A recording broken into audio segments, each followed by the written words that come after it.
گاهی اینقدر ذهن ما مشغوله که نمیدونیم چیه یا از کجاش بگیم، یا اصلا فایده داره که این ذهن خالی بشه. اصلا باید این ذهن ما خالی باشه یا نه؟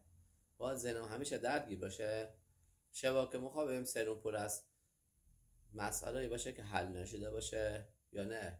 میتونیم با آرامش هم بخوابیم، میتونیم ذهن خالی باشه، میتونیم با آرامش تجربه کنم و بخوابیم.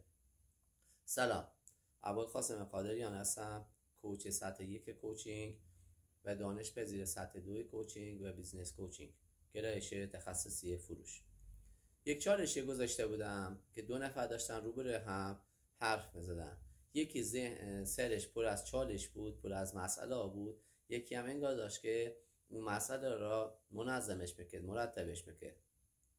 تو جلسات کوچینگ تقریبا جلسات کوچینگ به این صورته که مراجع ذهنش پر از چالشه و کوچ با سوالای درستی که میپرسه این چالش ها تبدیل میشه به یک نظم یا یک فایل خیلی مرتب و منظم تحویل مراجع داده میشه.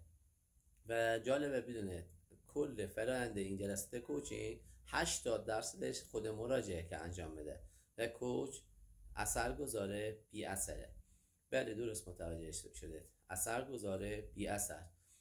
ببینید جلسات کوچینگ به این صورته که مراجع یه سری چالش هایی تو ذهنشه میاره تو جلسه و کوچ با سوال پرسیدن بدون قضاوت، بدون راهکار و در کمال اصول اخلاقی و رازداری سوال را میپرسه و مراجع باعث میشه که چالشاشا خودش حل کنه و متوجه چالشاش بشه و انگار جواب هایی که تو جیبش بیاره جلوی چشمش و پاسخ به تمام سوالاش داشته باشه.